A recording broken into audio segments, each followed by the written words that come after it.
there cannot be a good return on investment in drafted kickers. I can think of so many kickers that get drafted that do not pan out in the NFL.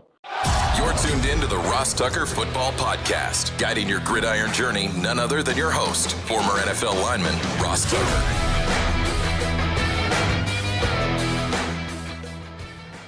Oh, yeah, it is. But it's not just any Ross Tucker Football Podcast. It is a Monster Monday presented, of course, as always, by DraftKings. I'm Ross Tucker, former NFL offensive lineman, 5 teams, 7 years. Most of you know that.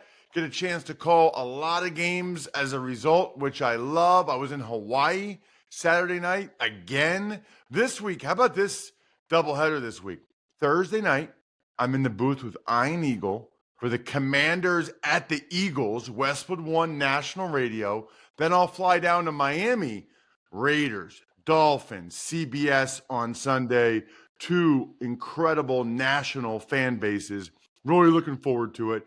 Love all of our shows. Monday, College Draft, I highly recommend. Tuesday, we do the Even Money podcast as well. Wednesday and Thursday, Fantasy Feast. In addition to doing the Ross Tucker Football Podcast daily, as you know. Monday, I give you my overarching themes to the Sunday that was in the NFL. And then I'll give you my takeaways pretty much from each and every game that really stood out to me from the game and that you'll want to know about these teams moving forward. New week means new opportunity to be one of the winners. And you know what? I might have some time to send out some of the winners this week. Hopefully that's the case. All you have to do is spread the word via social media at Ross Tucker Pod on any of the platforms, or rate and review the show on Apple Podcasts. Send it to me, Ross at rosstucker.com, or take advantage of any of our sponsors that you hear on the show, or a YouTube shout out, youtube.com/Ross Tucker NFL. It's Big Show time. The Big Show. All right, Ross, what were your overall themes from Week 10 across the NFL? Had several, Jack. The themes, always presented by Labatt Blue Light. Drink some with your friends. Live life to the power of we. I might have a couple Labatt Blue Lights watch a Monday Night Football tonight, actually. That sounds lovely. Always enjoy responsibly. Beer, Labatt USA, Buffalo, New York. Okay, well, let's start with a couple, I guess, news items. I feel like I also throw news items into the themes on Monday. The news items are Chuba Hubbard got a new deal in Carolina, which I think is really interesting because they traded a bunch of picks to move up in the second round to draft Jonathan Brooks, the running back out of Texas, and then they give Hubbard a big deal.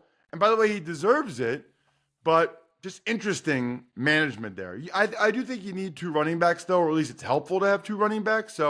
And Brooks is on a rookie deal for the next 4 years, so that's fine. He did not make his debut yet, though, by the way, yesterday.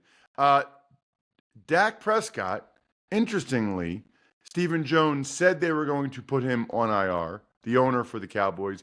They did not do that yet. Dak is having one last opinion today in New York, but it sounds like he's going to have season-ending hamstring injury.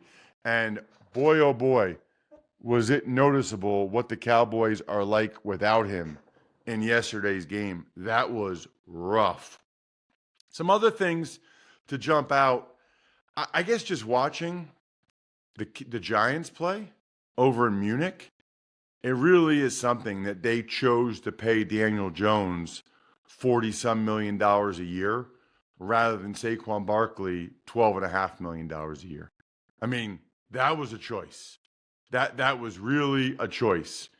And then some of the other things that jumped out, Roger Goodell said he wants the NFL to have 8 international games. Jack, you know, I've said this for a long time.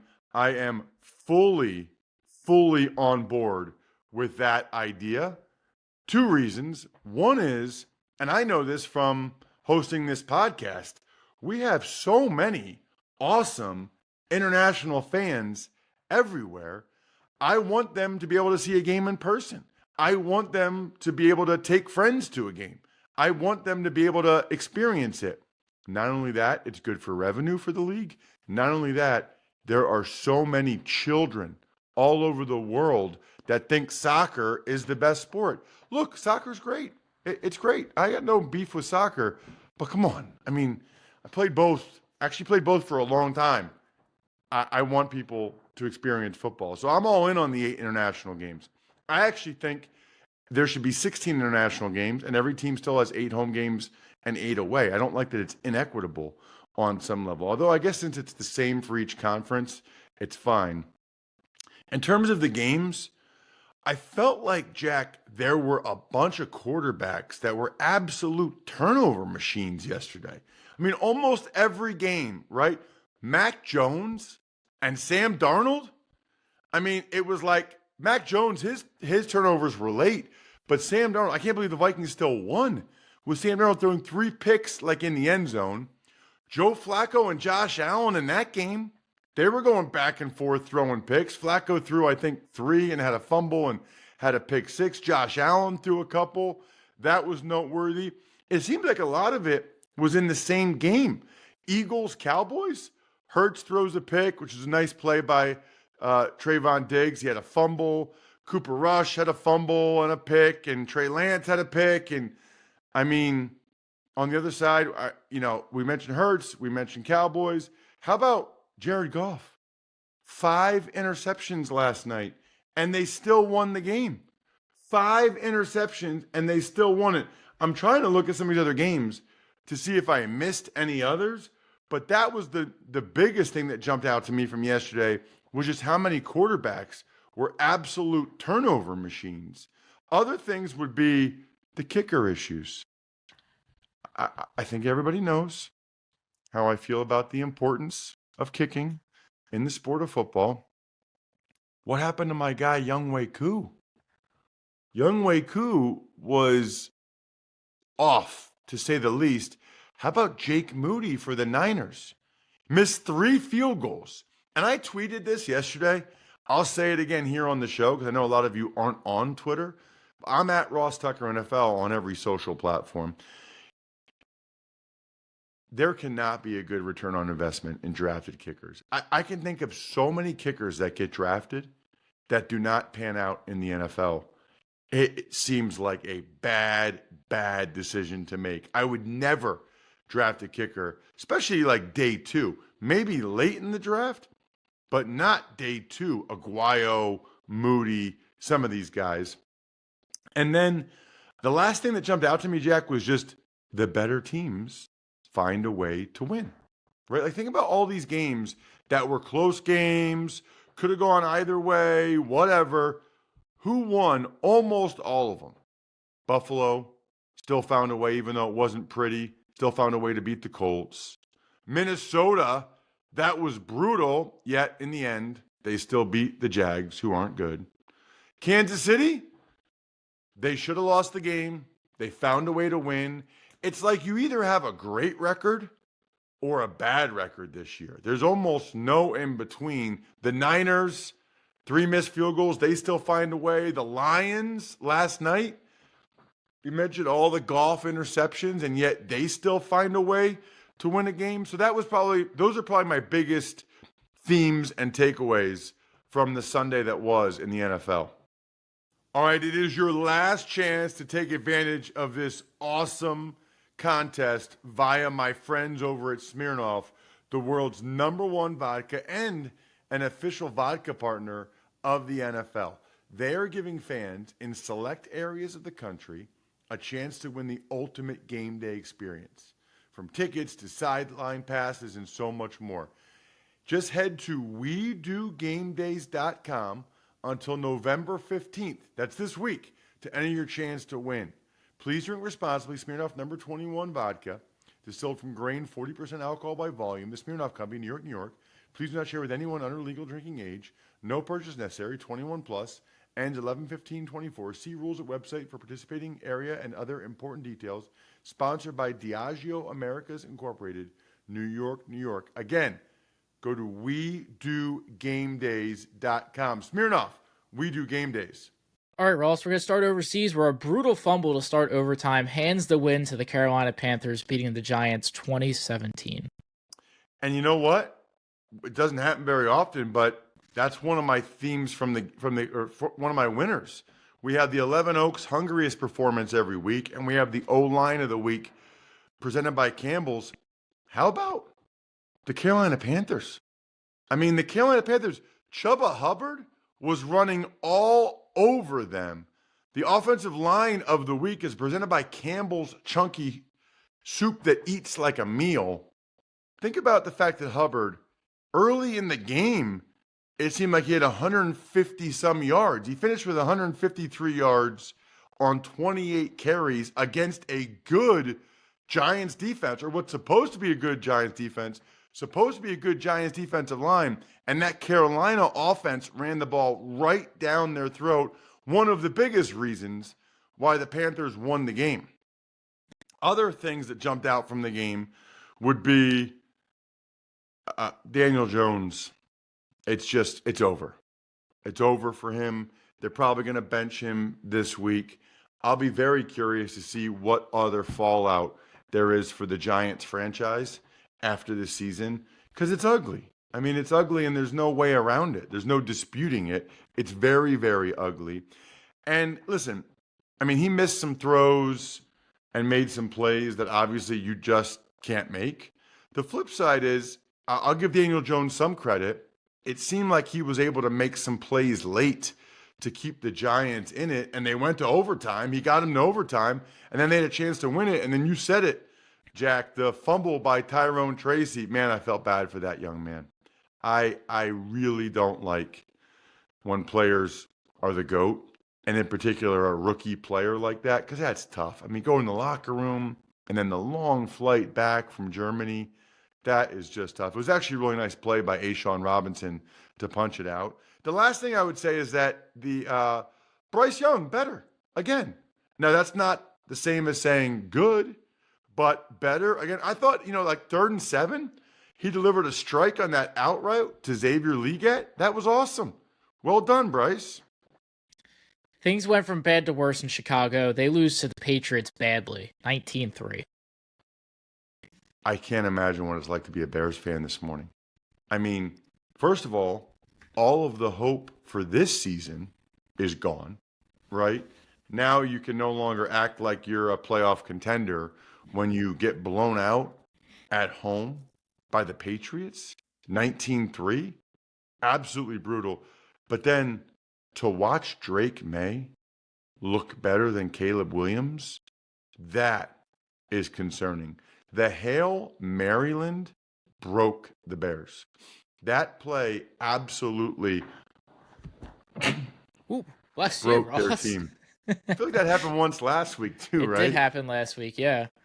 It's Bad funny timing. because I'm like trying so hard to hold it, or to at least hold it till when you're talking, but sneezes are hard. It is hard to hold a sneeze, so it just reflexively goes. This is why you got to watch on YouTube, youtube.com/Ross Tucker NFL. What, Jack? I know you want to say something. What? Oh, no, I'm preparing myself for the next game. I've got no further comments. I'm trying to keep this show rolling. Oh, well, no. I mean, listen, the Bears are going to fire people today. I don't know who it'll be, Jack, but mark my words, the Bears will fire some coaches today because Eberflus knows it's his last-ditch effort. So he's going to figure out what his best chance is to turn this thing around so he keeps his job after the year. So probably the OC, who he just brought in, by the way, which isn't a good look for him, but whatever. I mean, Drake May, I thought, did some really positive things. But the Patriots defense, 9 sacks of Caleb Williams. I mean, Bears fans, I thought they actually did a better job of staying positive than certainly people in Philly would have. They tried as long as they could, but that was just absolutely brutal at home too. The Bills, they moved to 8-2 for the first time since 1993 with a 30-20 win over the Colts. So that is hard to believe because it feels like they've been 8-2 the last few years.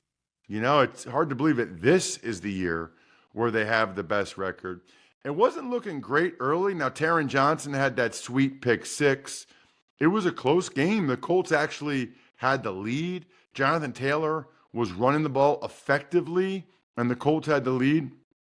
The thing is, though, Josh Allen, it's like he won't let them lose. This Bills-Chiefs game on Sunday is going to be incredible. Josh Allen will not let them lose, even with the turnovers. Late in the game, he makes the plays with his arm, with his leg. Next thing you know, it was like 30-13. It went from 13-10 Colts, I think, to 30-13 Bills, which was incredible. Several turnovers, again, by Flacco. Not good. I don't think they're going to change quarterbacks yet, but that's probably coming soon. Shout out, by the way, to Kenny Moore, who played very well. A late penalty from the Jaguars steals a Vikings 12-7 victory. Yeah, I mean, Trayvon Walker. He was trying to punch the ball out, but then afterwards, the guys didn't like how he was trying to punch the ball out, so then they start going after him, and he hits the guy. I mean, that's why I couldn't be a coach. Plays like that, Jack, I would just lose my mind. The game was played in Jacksonville's half of the field. It seemed like the entire time. But even though that was the case, the Vikings couldn't score a touchdown. They never scored a touchdown. Longtime Cowboys fan from Alabama, John Parker Romo, made all of his field goal attempts. That was incredible. They just got the guy because Riker, their other kicker, is hurt. Mac Jones, you can't, it was like 7-3 forever. Then it was 7-6 forever. You just knew it wasn't going to be enough for the Jags. Like, you knew the Jags were going to have to get more than that at some point. They weren't able to do it. Late, when they had even more chances, Mac Jones turned it over. He certainly did not, on any level, suggest that he should be the quarterback and not Trevor Lawrence, who might be out for the season also. Kansas City's never losing again. They block a chip shot field goal at the buzzer to beat the Broncos 16-14. It's unbelievable. It is unbelievable. They are never losing another football game. Ever. Like, as long as we're all alive, we're never going to see them lose a game. Just unbelievable. First of all, the Broncos looked awesome in the first half. Bo Nix is leading them on multiple touchdown drives. They're up 14-3. They're doing a nice job on defense, frustrating Patrick Mahomes. Even late in the game, when the Chiefs had the lead, Bo Nix made the plays he needed to make to get the Broncos down there in chip shot field goal range. And you know who got blown up, Jack? I can speak to this. The offensive lineman lined up as the tight end. I didn't look up his number yet. I think it might have been 54, which is ironic because it was 54, our guy, Leo Chanel, who ended up blocking the kick. The guy that we talked about with at the Super Bowl last year that has all those animals on his farm at his house in upstate Wisconsin. Just unbelievable. I think that was as big of a reason as any. But listen, if you're the tight end there, you're going to get blown up. He was so slow to try to get in his stance that he had no footing and got absolutely run over. He got trucked on the way to the blocked X field goal. I mean, that is a devastating loss for the Broncos' playoff hopes, because that would have been such a huge win. Not just the win, but to spur them on to more than that. Because, hey, we beat the Chiefs. We knocked them off. They're not, you get momentum from that. Alex Forsyth, second-year center, just got absolutely annihilated on that field goal. Tough loss for the Broncos. And kudos to the Chiefs. Seems like they always find a way. The Falcons, they missed 3 crucial field goals in a 2017 loss to the Saints. Right. Talked about earlier. Missed field goals. I don't know if that includes the one that they blocked, because Rizzi, who's hilarious, the interim head coach for the Saints. Listen, the Saints came out awesome. I mean, they were up 17-7. Marquez Valdez-Scantling. Are you kidding me? Derek Carr is dropping bombs to MVS. How many people even knew that MVS was playing for the Saints? He was with the Bills earlier this year. Next thing you know, everybody's like, who's that guy for the Saints? It's MVS. 109 yards and 2 touchdowns on 3 catches in the first half. Kamara had a pretty nice game, although he had a brutal drop late, which would have clinched the game. The Falcons, these are the type of game. This is why you can't trust the Falcons, because they lose games like this. They had 470 yards of offense, 6.4 yards per play, but bogged down in the red zone, and then Koo would miss the field goal or it would get blocked. On the other side of field goals, the Niners, they get a game-winning one to beat the Bucs, 23-20. So I really thought that they would ease CMC in a little bit more than they did. I mean, McCaffrey played almost all the snaps. They gave him a decent amount of targets. That surprised me. Purdy was awesome. It's kind of amazing that 353 yards, 2 touchdowns, and they still barely won. I don't know what the deal was with the Bucs defense. I'll say this. I tweeted this again at Ross Tucker NFL. Baker Mayfield is must-see TV. I love the way Baker Mayfield plays the game. Baker Mayfield is mini Josh Allen. He's like bite-sized Josh Allen. I absolutely love watching that dude play. They had their chance. The play where he stiff-armed Bosa for 10 seconds and then threw the completion on 4th down was just crazy. And yes, the Niners, they might have to get a new kicker. He's going to cost them a game again. Oh, shout out to Ricky Pearsall for that touchdown. Whatever it was, 7 weeks after getting shot. We don't say that very often on the show. Unbelievable. Pittsburgh gets Washington to jump off sides to finish out a 28-27 win. Can you believe that? Can you believe that worked? I mean, that. Gosh, man. That's why you do it. It only works 2% of the time, but it might be that 2%. So they did it, and it worked. Listen, Russell Wilson, that beautiful throw to Mike Williams, that was a huge factor in the game. I thought Jaden Daniels still did a lot of positive things, just obviously not quite enough against that Steelers defense. They need to get Marshawn Lattimore out there in the lineup.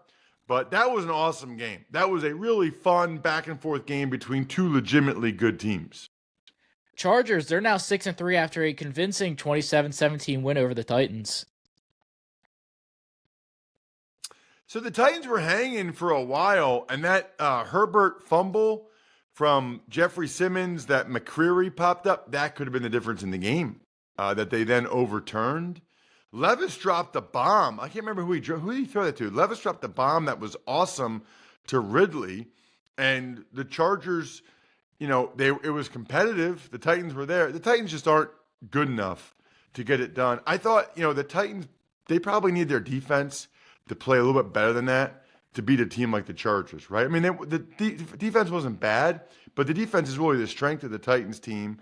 And the Chargers, man, they can throw it with Herbert. They run it well. This time it was Gus Edwards. Tui Pelotu on defense lately has been awesome. I mean, they're getting guys like Bud Dupree and Tuli Tuipulotu. They got a bunch of guys there on the defensive line. The Cardinals, they get hot out the gate, and they don't look back in a 31-6 beatdown of the Jets. Well, and I think that's why Kyler Murray, pretty clearly, he was the obvious winner for this week's Hungriest Performance of the Week, presented by 11 Oaks Farms. You got Wagyu beef, Angus beef, heritage breed pork, free-range chicken, all locally raised right here in Central PA, but available nationwide online. You can shop in person if you're local in Newville for a huge curated selection of kitchen and pantry items. It's a family-owned business, which I love. 11oaksfarms.com today. Kyler Murray was incredible. Kyler Murray and the Cardinals, people need to start talking about them. They've won a bunch of games in a row. They are now for real. Every week you're like, I don't know. No. You blow out the Jets, dominate them, both sides of the ball. I'm officially stamping the Cardinals as being legit contenders and for real as of right now. As for the Jets, totally brutal. Their season is over. That was a unbelievable egg that they laid. Just crazy. Dallas, they commit 5 turnovers as things go from bad to worse there in a 34-6 blowout. I mean, the teams that get talked about so much, the Jets 3-7, the Cowboys 3-6, just absolutely brutal, brutal, brutal that teams like this are just going to be playing out the string. You know, the defense actually did some positive things. Trayvon Diggs, big play. Micah Parsons had a good game, but they just wilted after watching their offense do absolutely nothing. They couldn't do anything against the Eagles. Hurts had some really nice plays where he stepped up, touchdown to Goddard, stepped up, touchdown to Johnny Wilson. And ultimately, the Eagles defense is playing at a really high level. Hard to know how much was Eagles defense and how much was bad Cowboys offense, to be honest with you. Jared Goff might have thrown himself out of the MVP conversation, but they still get the win over the Texans, 26-23. You cannot lose that game if you're the Houston Texans. You're up 23-7. The other team's quarterback throws 5 interceptions, and you still lose the game. Kudos to the Lions. They never stop battling. They always keep going. And for the Texans, you can't just lay off the gas. You can't just score no points in the second half. Absolutely brutal, brutal loss for the Texans. Good thing they're in the AFC South. Other than that, I think we're done here. Thanks for tuning in to the Ross Tucker Football Podcast. Make sure to also check out Even Money, Fantasy Feast, and College Draft, all on the DraftKings Network, YouTube, or subscribe to the podcast on your favorite platform. Shout out myfrontpagestory.com. You guys know it's that time of year. It's holiday season. Get a loved one, a handwritten story by a professional writer all about how amazing they are. myfrontpagestory.com, backofficeschedule.com, humanheadnyc.com, sports